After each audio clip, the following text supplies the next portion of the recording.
Trans body politics. We're about to find out what each member of our panel thinks that title might mean, and I know we've all pondered it over the last little while. I'm Kath Duncan. I'm a sort of queer, diverse, multimedia producer, writer, performer, and I am your MC for the evening. Thank you.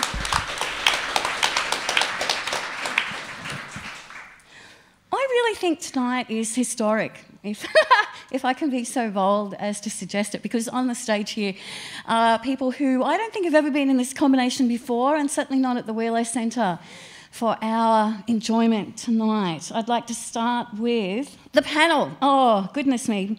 Buck Angel over there. Woo!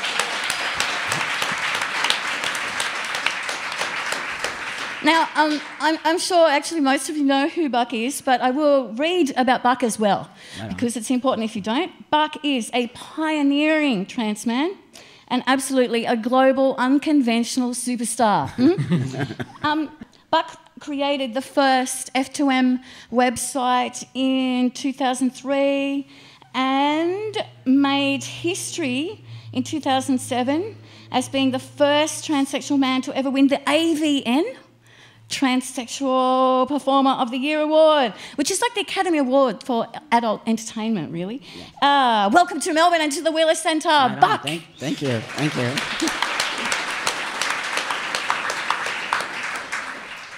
Right next to me here, and charming as ever, community elder and legend, Sally Goldner.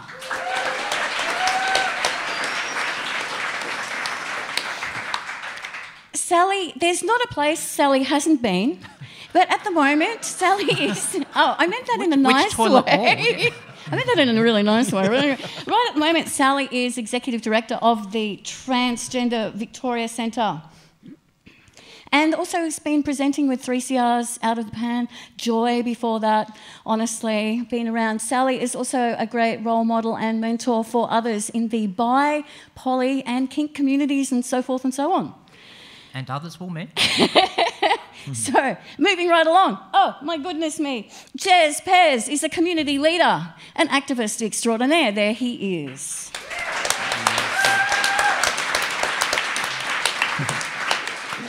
Also, he's a youth worker, an educator and project manager in trans and gender diversity areas, and is the founder of Dude magazine. It's a fantastic zine and website. Has anyone seen Dude? Yeah. Oh my God, isn't it marvellous? Jez made Dude happen, and here he is with us tonight.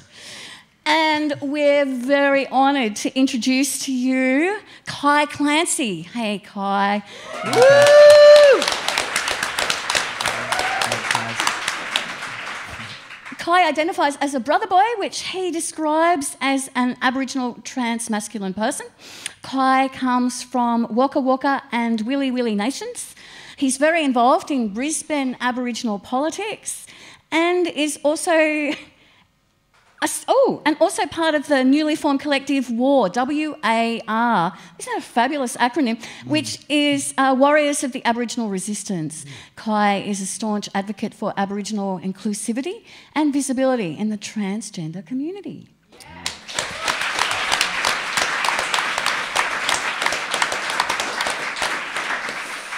So welcome all to Trans Body Politics.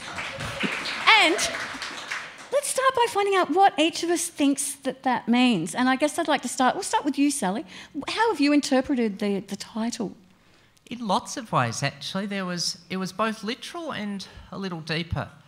And my first thought when I heard about body was I feel we are getting more positivity about a range of bodies rather than just what I call the M dot point and the F dot point, where understanding all sorts of bodies more. And the thought that came to me was that I remember many years ago while presenting on Joy, something like gay.com put out a survey that said 81% of gays and lesbians wouldn't even be intimate with a trans person, which was really sad. Now, not scientific research or anything, but pretty sad. And now it feels like that's shifting, that people are respecting trans people as people, and some people feel very strongly attracted to trans, which is great. So I feel there's that part of the body. But I also read body politic, being the body, the trans community as a body. And I feel we have to keep toning our body. You know, we have to keep working on it and building on strengthening the community both within and how we relate to outside, to wider society, including the elements of gay, lesbian, bi, and obviously we have some degree in issues in common with people experiencing intersex as well, that we both are, to use my favourite hashtag, binary busters. Thank you very much, Sally. What about you, Kai? How did you interpret the title? For myself, coming from an Aboriginal background, we've been talking about decolonizing a lot, and for me, decolonizing the body, the way we see the body is a way forward, and with taking in my transgender identity and my body in itself, decolonization of my body means taking away the whole science of sexual characteristics and chromosomes and all that, and placing it into my spirit and who I am.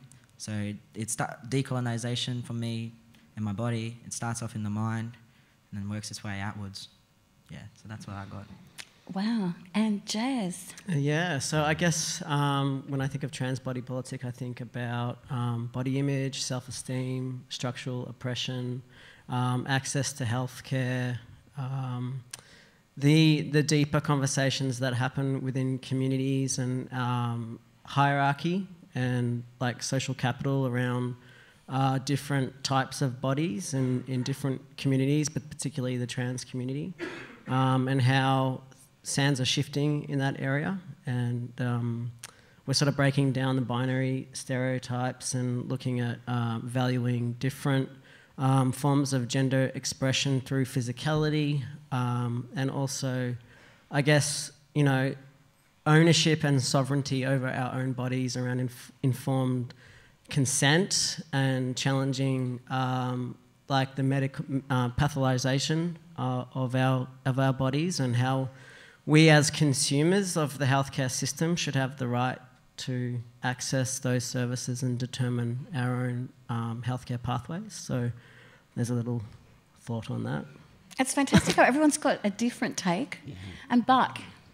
So trans body politic for me is really about the body, because I think for me, and what I think when I think of that is owning your body, however that is. And there's so much politics within the trans community about which is the right way, which is the wrong way. Should I have this? Should I not have that?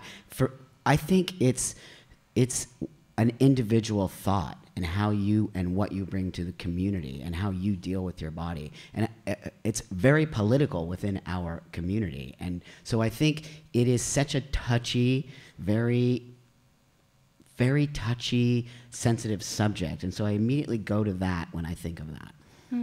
And you've touched there on community, because anyone reading the blurb about the evening was also about, you know, community, finding community, relating to bigger community.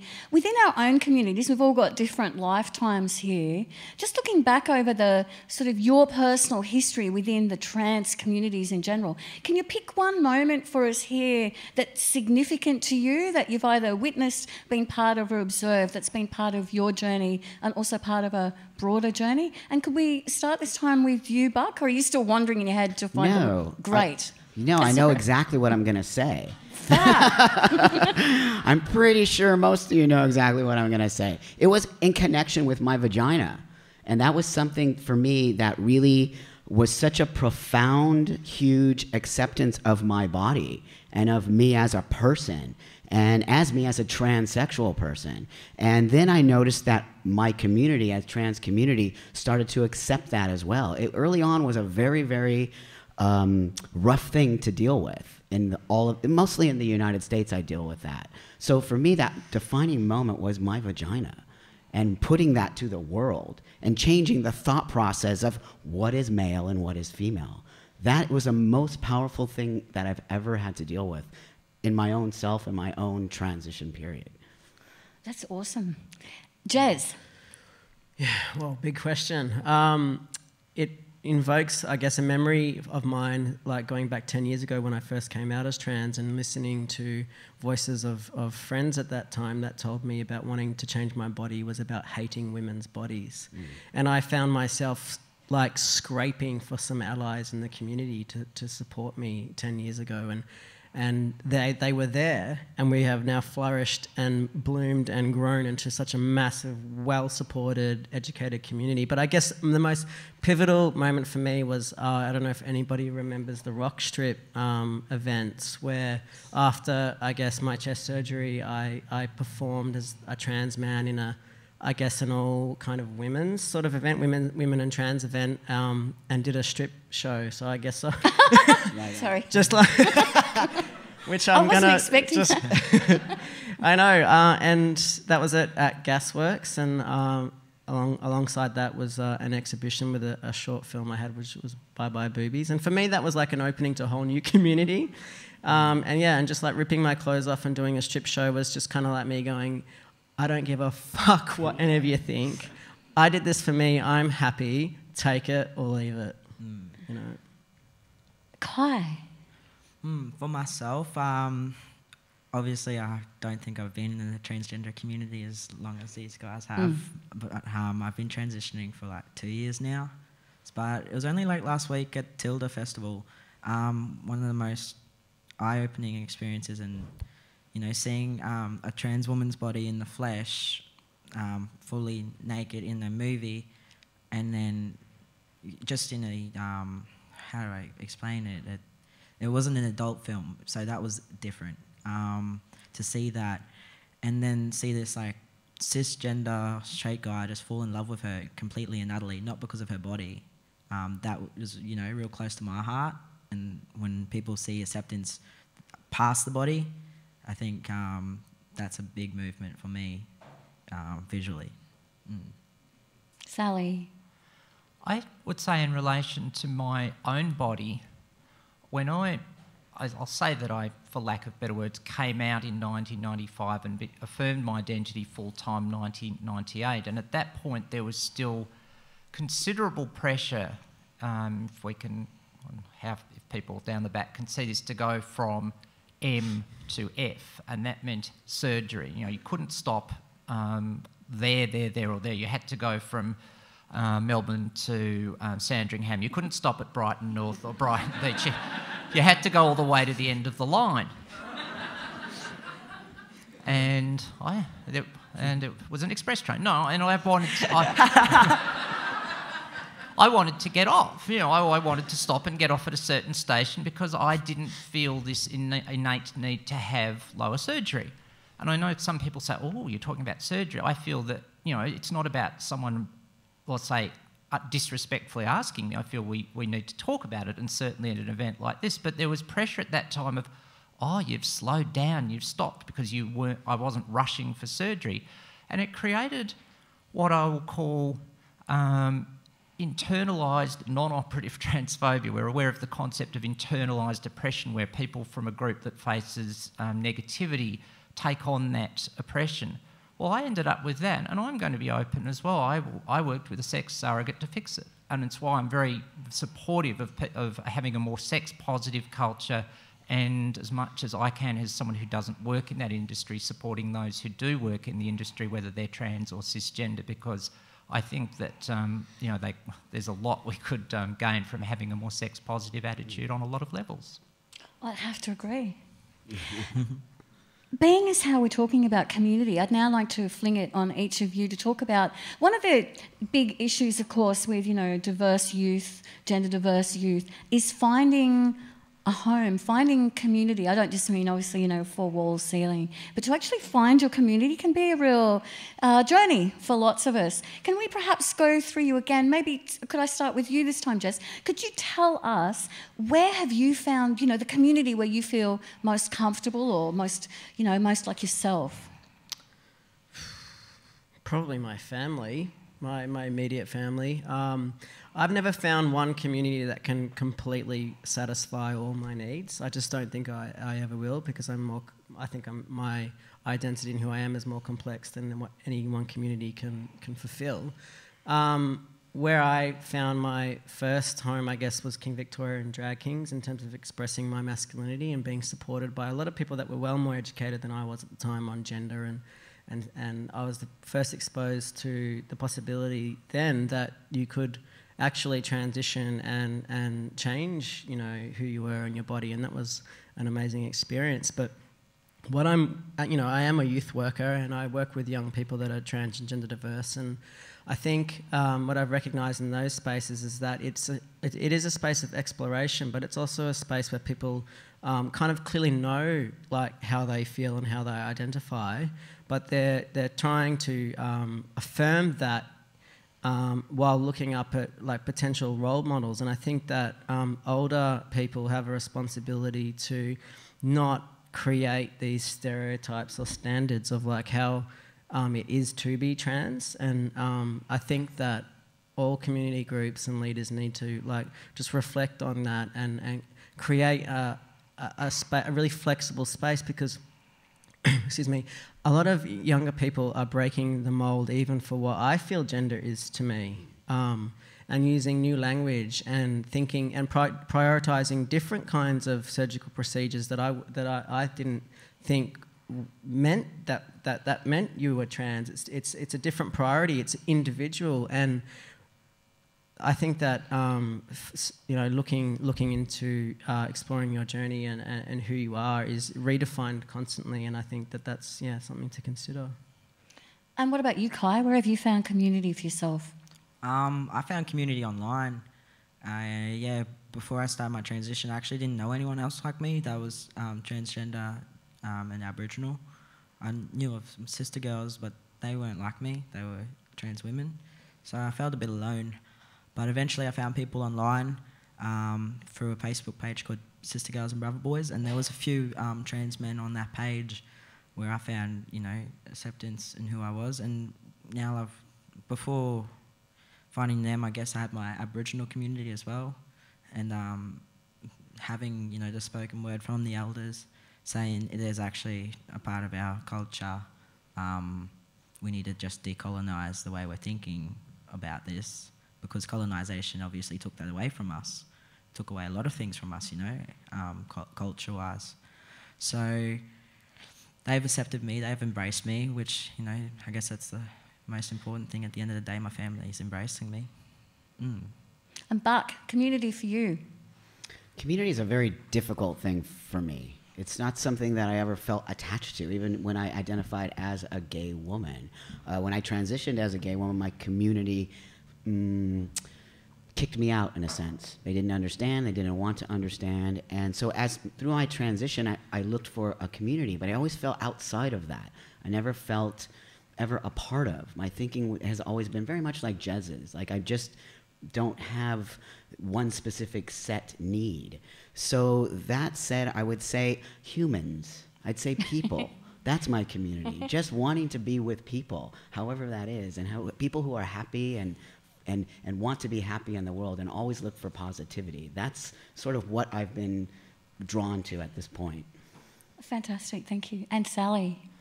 I'm very much with Jez that, you know, about multiplicity and intersectionality. You know, yes, trans community, and I feel like it is growing all the time. And there was a great sense of it Monday week ago at the launch of the materials for the What Makes an Ally project, where we had transgender diverse and allies of all ages, from metro and regional, that in my best sale of the century modelling community sort of hand thing, you know, sort of came up with these materials, and it was just, there was so much collaboration and togetherness, and people saying, when's the next project starting? This was great. You know, it was that sense of feeling. It was, you know, not quite, for those, no, none of you are old enough to remember the Sullivans in the 70s on TV. Oh.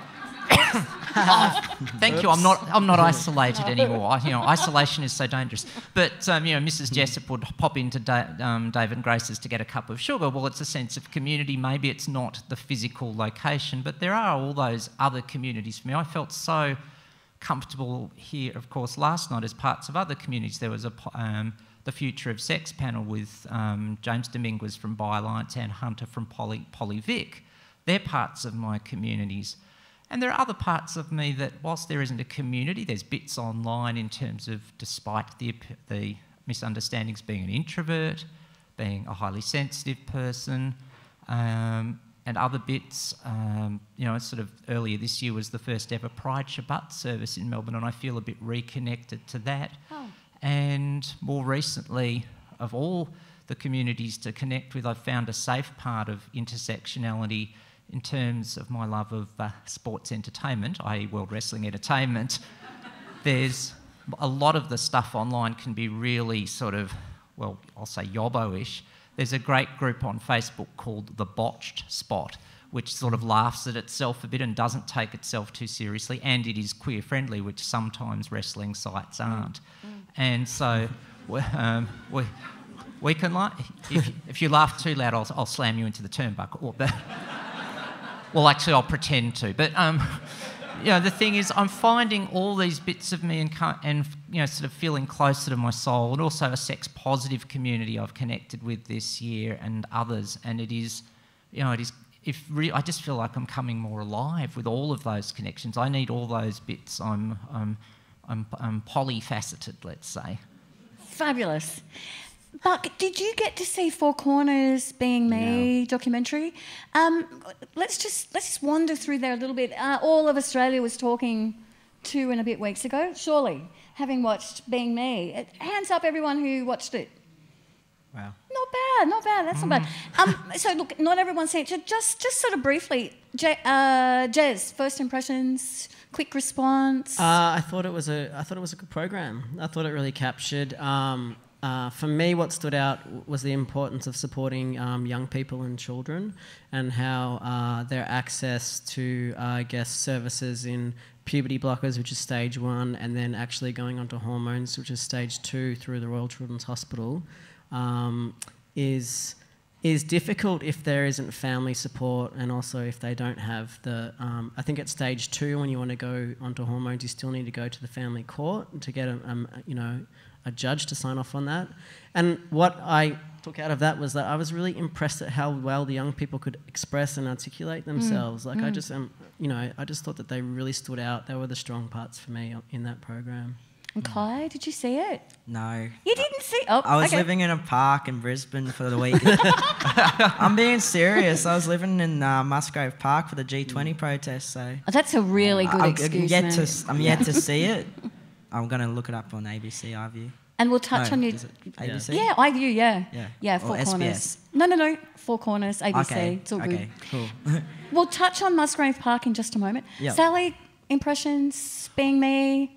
Oh, look, I thought it was excellent, positive, as said, young people so articulate. And I think that's a good thing. You know, I always say that when people ask me, so when did you know? And I didn't know I was trans. I knew there was something. Now we've got young people who can connect so much more quickly. That's great. The articulateness of Isabel, the love of her parents, the school, the fact that it was a country town that wasn't on what I call the highway belt of Victoria, where things are going reasonably well by anyone's standards. And also other things. 1.2 million Australians watched that on the first view. That's 5% of the population caring about trans, and there was some great feedback actually about it I got from a couple of people after last night's session as we were having a sherbet afterwards. These 2 women came up to me and we were just talking. They said their husbands are relatively conservative sort of guys. They were okay with the trans thing, and then one of them said, well, my dad's sort of even more conservative, but he was okay. Now, 5 years ago it seemed like, oh God, you know, masculine males don't get trans. If they're getting it, we're getting somewhere. And that's the really positive thing, that it told the story authentically, passionately, compassionately and articulately. And the good news we're getting is that they're probably, or Four Corners, it was actually their highest rating program for the year, which I think just is awesomeness. Oh, really? Yes. And I think they're already looking at doing another program on trans next year, which can get into, say, non-binary as well, which perhaps it didn't have time to cover. So we're rolling. Yeah. Thank you. Now, look, Kai, everyone is dying to know what Kai was getting up to at Musgrave Park, aren't we, for the G20? So tell us, what happened? So the G20 summit happened in Brisbane. It was a two-day summit on the weekend, and it had all the world leaders come in Barack Obama and Putin and all that. He had his big ships on the coast of Brisbane there. They did nothing though. But the Indigenous people from across Australia and the world, believe it or not, we had some from America and some from Africa come over to us in the park, and we had a week-long summit. Much more discussion happened at our week-long summit, and we talked a lot about Indigenous issues. And one thing that came up was decolonisation. That was, one of the biggest ones that we talked about, and decolonising the body. And a lot of it surrounding the body was started to talk about just the way you eat and your diet. Going back to traditional food ways, because we're much healthier back then, because I guess we know with this fast food epidemic, you're getting more people getting overweight and stuff and getting diabetes, health problems. And then it moved on because one of my friends, because I was too ashamed to bring it up, started talking about gender and decolonising gender, because we know of these, old traditional gender roles that weren't particularly biological, male or female, and decolonising that in itself.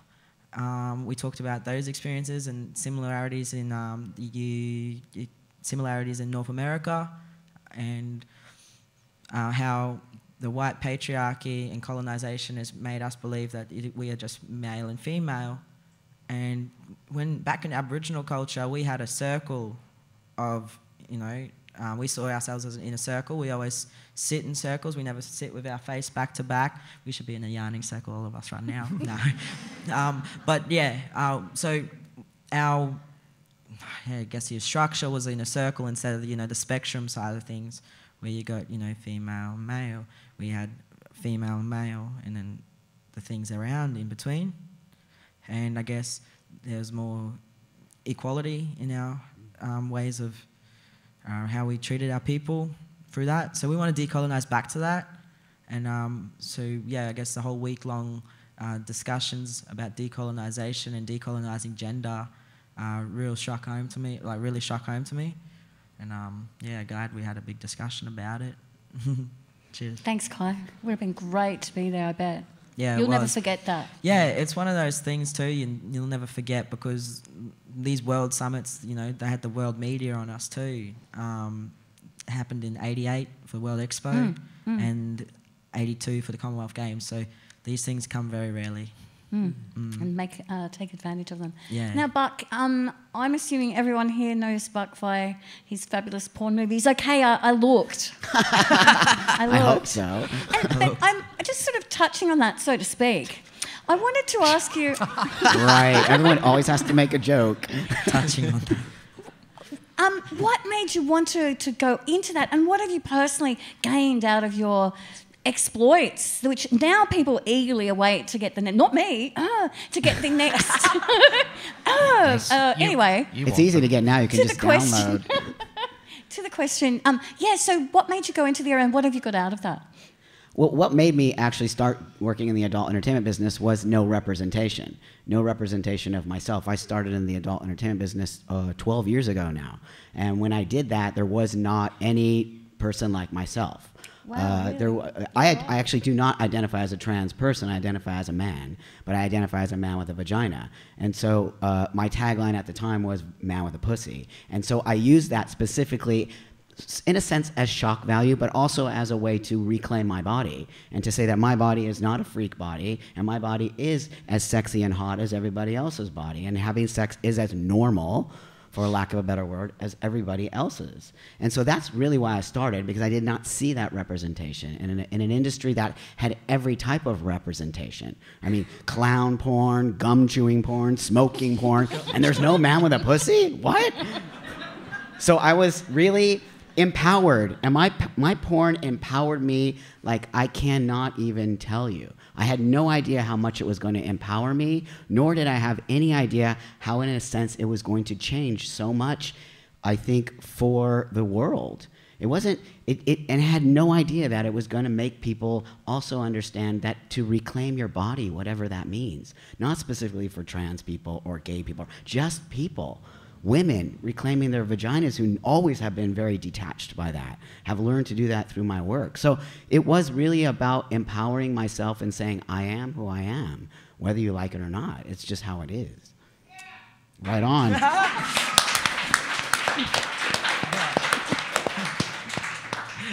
Now, Jez, I'd like to ask you, I've known Jez for a few years now, and you're one of those people who's really good at bringing community together and getting projects up and running, and you've done quite a bit of community development and organisation. At this point in time, considering, you know, as everyone seems to be saying, we're actually kind of at not a bad place in some ways. Where do you see the gaps that you want to work on in your community development now into the future?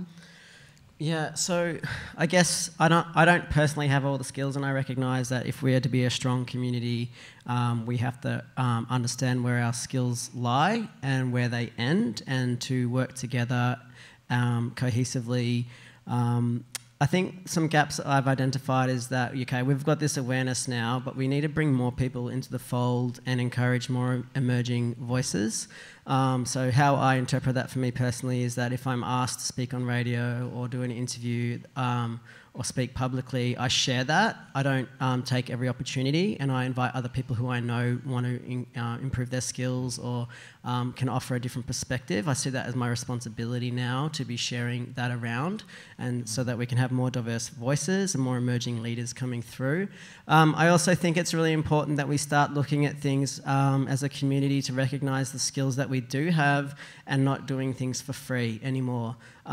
It got to a point where I was like, you know, we are filling gaps here as volunteers and as volunteer organisations, and we can turn that into something that is of profit or not for profit, but basically something that generates skills and capacity building and leads to employment pathways, which is all around building greater social determinants of health for our community, which is a part of improving our health and well-being. So I'd like to see in the future more diverse voices and leaders stepping up and seeing more people taking up that space, and for those that are in that position to share that with others, as well as seeing more trans people out, if they so choose to be, or stealth, whatever is their preference, in employed positions, in influential positions of power, and challenging the structural powers that I guess are keeping us you know, at a more unhealthy level, and just completely flipping that around.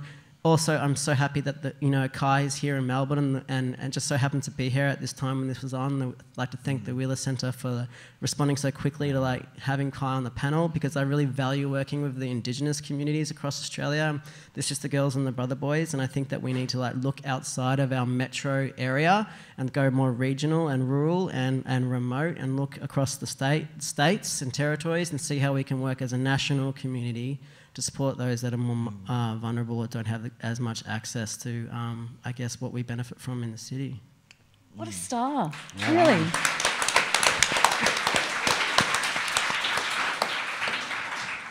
Now, Sally, you've really kept an eye on sort of the whole legals, policy, that sort of development.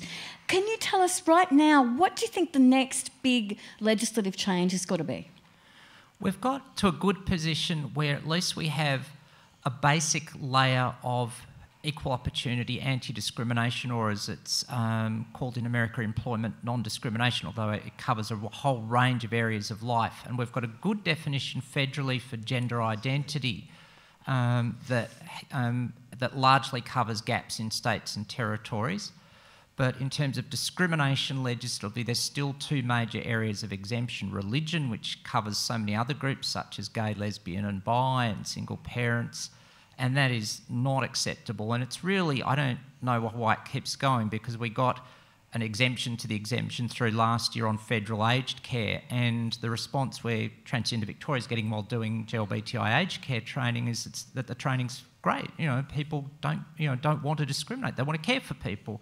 So particularly in welfare services where there are religious service providers, that's got to go.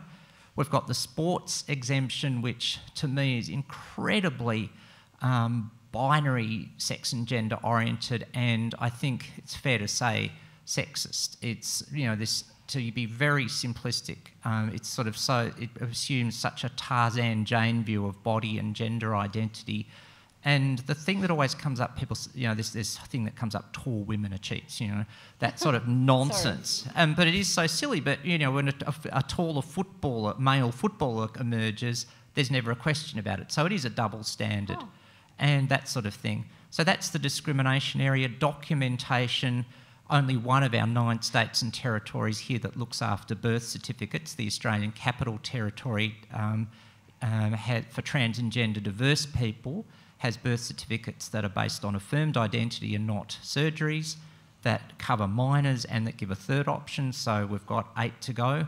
And in terms of the state election that's due in 2 days' time, there is stuff on the internet on the Victorian Gay and Lesbian Rights Lobby's website about the commitments parties have given on that area. But that's a big one.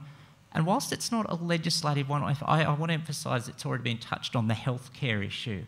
And the absolute critical shortage of trans knowledgeable and sensitive health professionals, and that people are log jamming in Melbourne into the 2 public clinics, the Monash Adult, the Children's Clinic at Royal Children's, and the 2 well-known private clinics. It's not feasible to keep having just 4 clinics. And what if you're in Mildura or Mallacoota or even Murrelbach? It's not workable that people have to travel so far just to get basic GP services. So I think that's, whilst it's not legislative, but it can be regulatory or policy and social discrimination, that has to stop as well. So in terms of the legislative reforms and major things we need, as much as to give that sort of, elevator speech type of response to it, that's where I would see a lot of those, the critical ones. Thanks, Sally. Well, here we are. We're in the Wheeler Centre, full of books, text, writing. It's got the very smell of literary culture about it.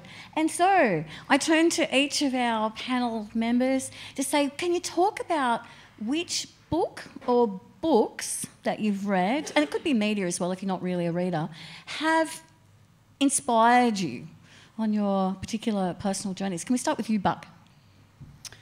Yeah, I think it's a classic. I hope it's a classic. Stone Butch Blues. Oh, yeah. Woo! An incredible book, and if any of you out there have never read that book, you need to read that book. And in fact, Leslie Feinberg, the woman or trans person at this point, was a dyke when she wrote the book, passed away recently. Very sad for me, because it was somebody I looked up to. Changed my life, that book, because it made me understand so much that I didn't really understand about myself, and I didn't think other people felt that way. And I even feel emotional talking about it, because it's such a strong piece of writing. And I'm not a reader. I'm I'm just not somebody who could say I have a lot of that under my belt. I'm more of a visual guy.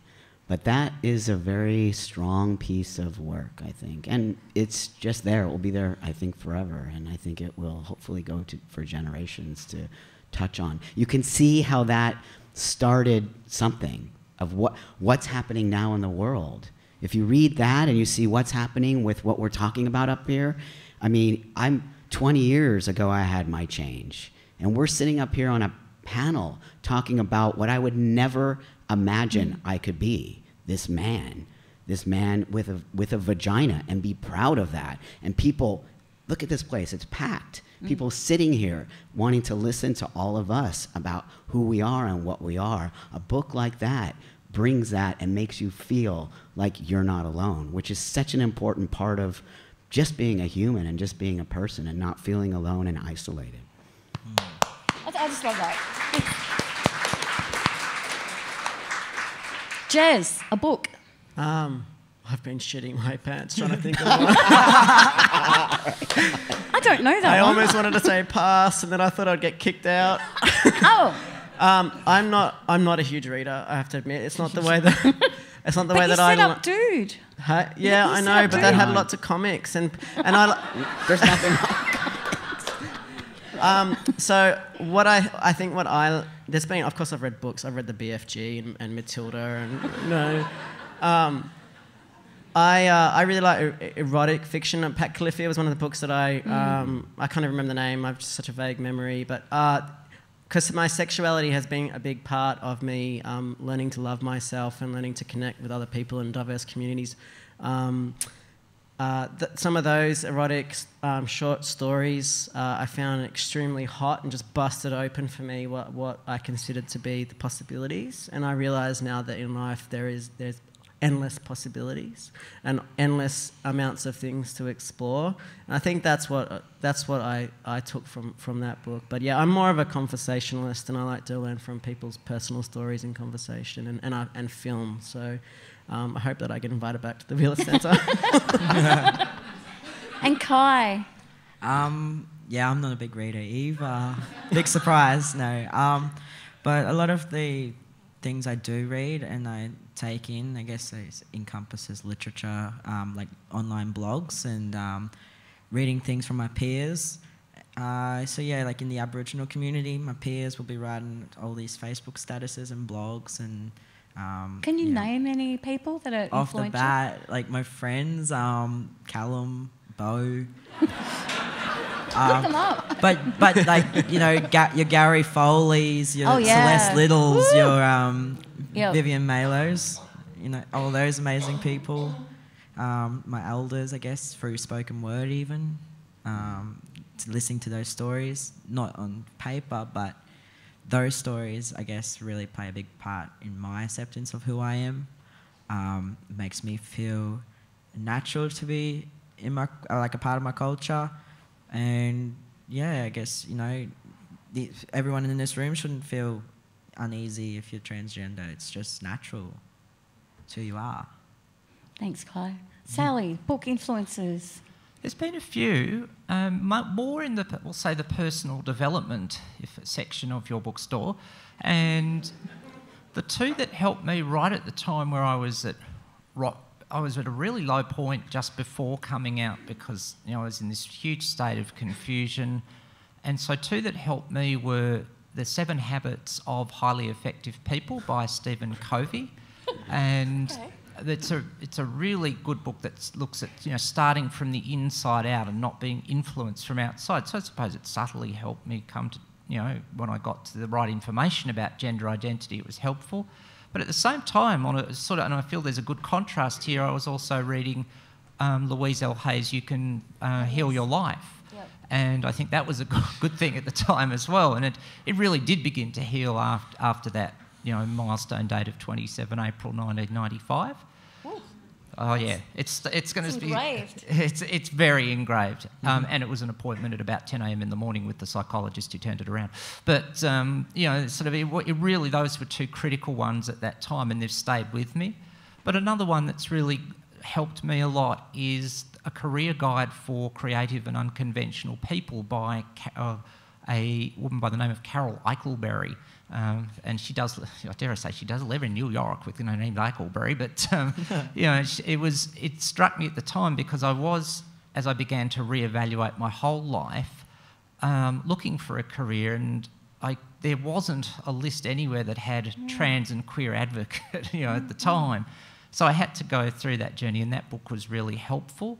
And a couple more transitions, not to do with transgender, by a guy called William Bridges, about dealing with change and how every situation has an ending and a new beginning, but there's that funny middle bit where you feel like you're, as the book says, falling through the cracks of the floor. You don't know where to quite fit.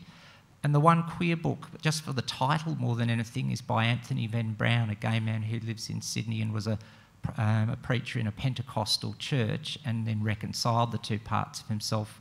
And the title I just love, A Life of Unlearning. And I feel like sometimes we have so much to unlearn before we can get to who we truly are. And so that's the sort of genre I go for. Thanks, Sally. It is now 7 o'clock, which means we now fling the floor open to you guys to make comments. Hey, Sally, I was really impressed that you brought up the comment before about sports teams. I run a women's gridiron team. I started the first women's gridiron team in Victoria. Yeah. Touchdown. But what was really interesting is that... what's been really interesting about it is that, like, I started with a view to make it really inclusive of queer people. And one thing that I've actually been kind of asking myself over the last 12 months, we're 3 years into it, and it's like, I think I've had a few trans guys sort of contact us via Facebook and be like, hey, can I come down for tryouts? And I'm like, yeah, of course you can come down for tryouts, sort of not making an assumption that because it says he on Facebook that they're necessarily a particular gender, right? Mm-hmm. But the question I guess I have there is like, what are the rules around like sports participation for trans people? Like, I mean, if I had to deal with my local gridiron body about advocating for a trans man, like how do I kind of go through that process of, okay, do I leave it up to the person involved? Like, how do I make a welcoming space for trans guys or trans women in sport? It's a fair question, and the thing is that, and it has been noted already, that the Victorian Equal Opportunity and Human Rights Commission actually have a publication which we're looking to launch in January, in midsummer, on exactly this issue on trans in sport, and they've really put it. Yes. Wow. They're good peeps at VROC, Okay. so definitely watch for that one. But it is about doing it respectfully. You know, it may be necessary to ask about medical information, but only if it needs to know, and only to the people, say, in the club who need to know. But I think, the fact that what you've said is that you run a club, but you're not really caring whether they're trans women, trans men, cisgender, whatever, and that you just want people to play.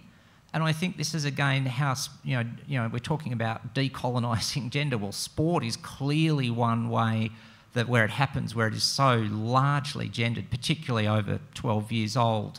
And so I think what you're doing is right, just treating people on their merits and with respect would be the basics answer I would give to you in the time that we have. I'd say keep going with that, because that's always a good approach for anything. Thank you. More. Lovely. Ooh. Hello, lovely friends up there. Hello. Hi, KL. Hey, Kate. Good to see you all again. I have a question with regards to spirituality and religion. Now, Sally, you touched on the Queer Sabbath that was available earlier this year. Yeah. And Kai, you mentioned that your culture is really strong in helping you unpack the background, decolonise, I think you used the word. What, if anything, does your religion or your spirituality, how has that helped you in your transition, or has it helped you in your transition? For me, it helps me entirely, because that's who as an Aboriginal person, that's who I am. I can't, stop that. And knowing that I have the faith in the Aboriginal community and they're supporting me, really, I guess sends a welcoming message as well back home. I guess knowing who you are spiritually and I guess gender identity wise, and having people accept that, it's great. But so to speak, though, there's people in Aboriginal communities that do suffer, from their community not accepting them because it can be seen as taboo, and not sure if it's whether to do we've got to do with a religious standpoint or a very cultural standpoint, because this continent has 500 odd nations and they've got different laws and customs.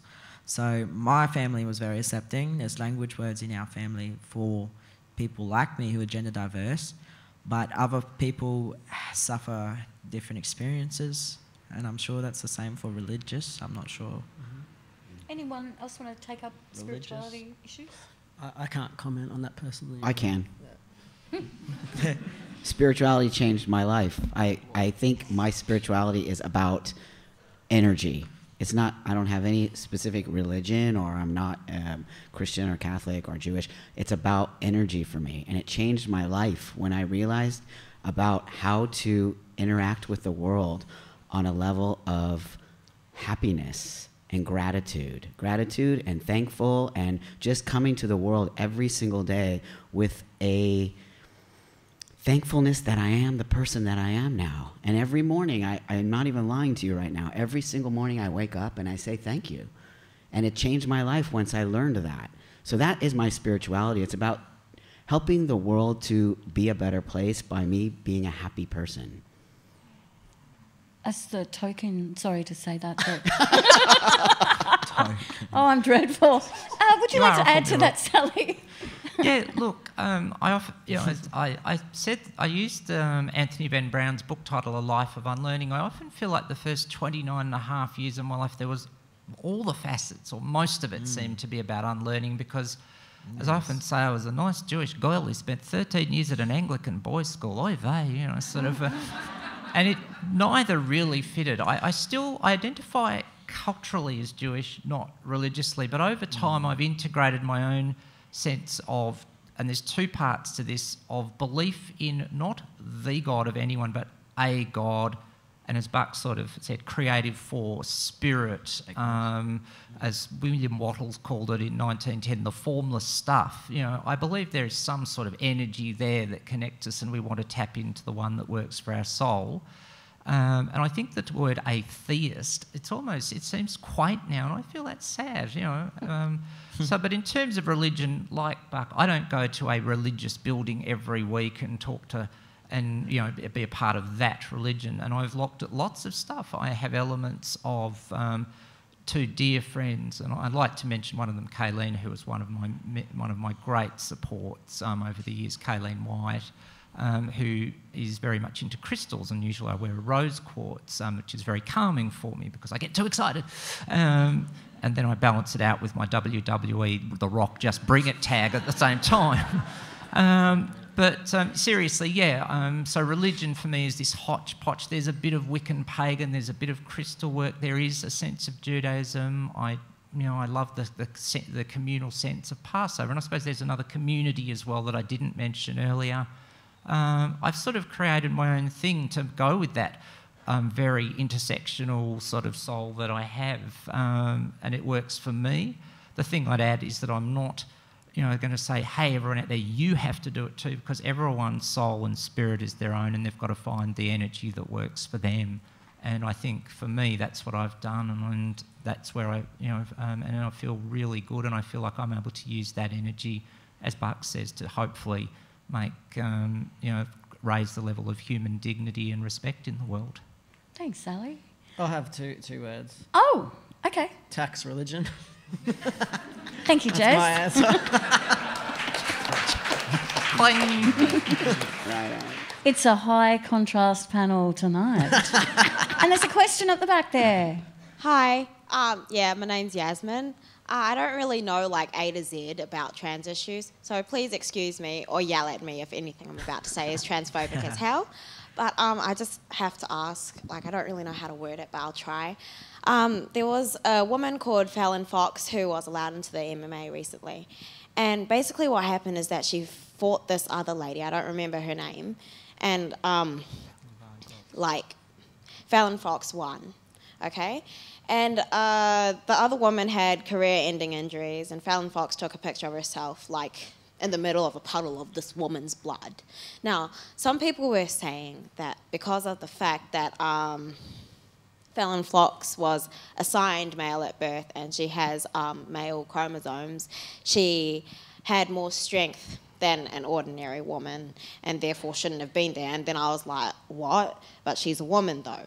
And then I was really confused about everything else. I was wondering whether or not she should have been put in a lower weight class or something. What do you think should have happened? What's your opinion on the whole thing? Because I don't know what to think about this. I can comment on that. Actually, yes. Fallon Fox is a friend of mine, actually.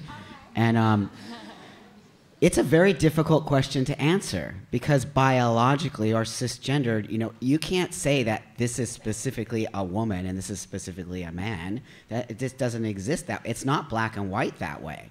So they're trying to make it black and white. They're saying she used to be a male, biologically a male, so there's no way because they're saying her hands are bigger, which gives her a bigger place to punch, which is why she can knock somebody out. There's many cisgendered women who have big hands or bigger feet or longer reach. So they're using the fact that she used to be male against her and saying that because of that, she has an advantage over somebody who was born female. But that just doesn't make any sense if you look at the whole picture and you understand that gender isn't that simple. Male and female is not that simple. So I think that the other woman who got knocked out is a bad sport. That's what I think. Yes. Thank you for helping me understand this. Right on. Great, thanks for your question. Now we have a few moments left. Oh, there's a hand there. I just want to say to you all, thank you for being unapologetically you.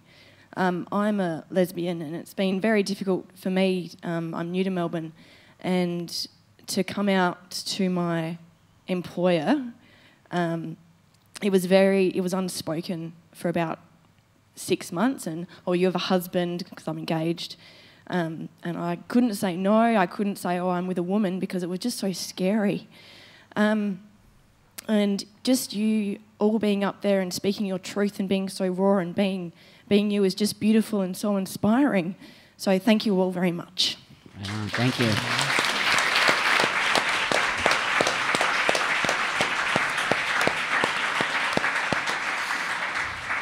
Would you like to give some words of encouragement? I really sensed the tremor of your voice and how vulnerable you were then to stand up and say that, and I'd just like to reflect that back to you.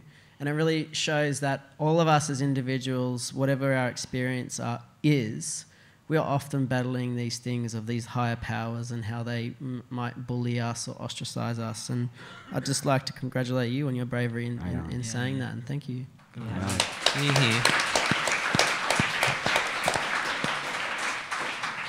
Yeah, look, echo Jez's words there, and I mean the fact that you stood up and said that in an audience of virtual, you said you're new to Melbourne, so largely, if not 100% total strangers, is really awesome. It reminds us though of how much we have in common, whether we're lesbian, gay, bi, trans, polyamorous. There is still degrees of stigma, and something we haven't had a chance to touch on, which is a topic in itself. One thing I'd like to keep doing more of is how we, sort of bring people closer together, how we work more on the commonality, and including with feminism. And I was, particularly taken this year at the Girls on Film Festival about that, which was great for bringing groups together, and other people do it well. Karen Pickering, who runs Cherchez La Femme every couple of months. So yeah, I really want to say, yes, we have things in common, what can we learn from each other? But I just also wanted to add for Yasmin up the back, not so much about your question itself, but the process. From my point of view, all I've ever wanted is people to ask questions, and I don't care if you get a couple of words wrong. I'd much rather people ask so they learn more and not come up and go, I was too scared, Because if we communicate, then we're going to get somewhere. And, we've got 250 people here tonight. How many people are going to watch the video? From my point of view as a trans advocate, communication and equal exchange of listening and talking is all we've ever asked for, because then we get the understanding and overcome the stigma, which is a yay from me, So thank you for asking.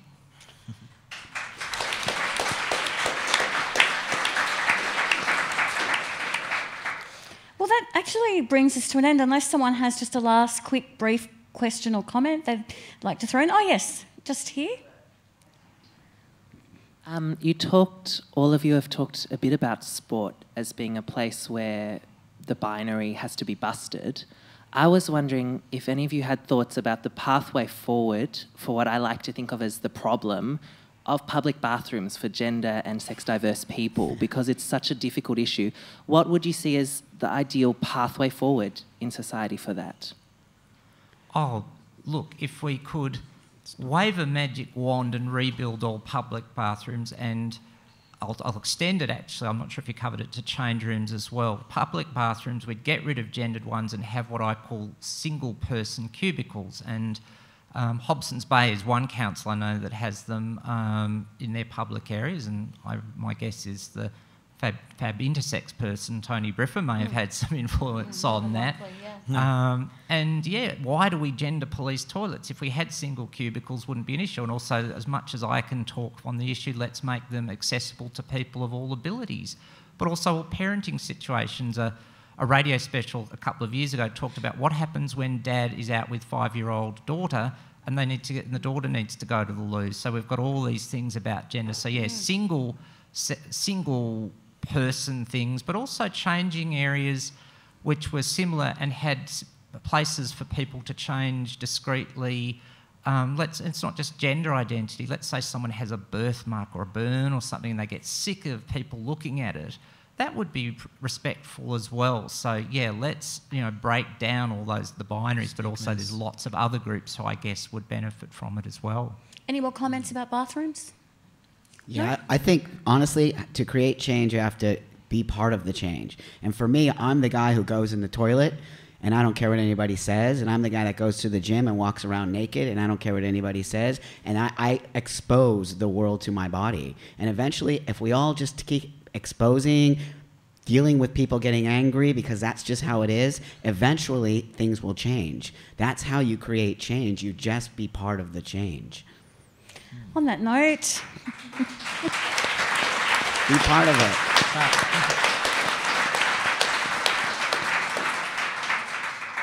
I'd like to thank our fantastic panel. I'd like to thank Buck Angel, Jez Pez,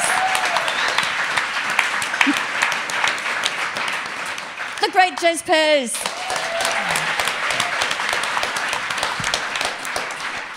Kai Clancy, all the way from Brisbane. Yay.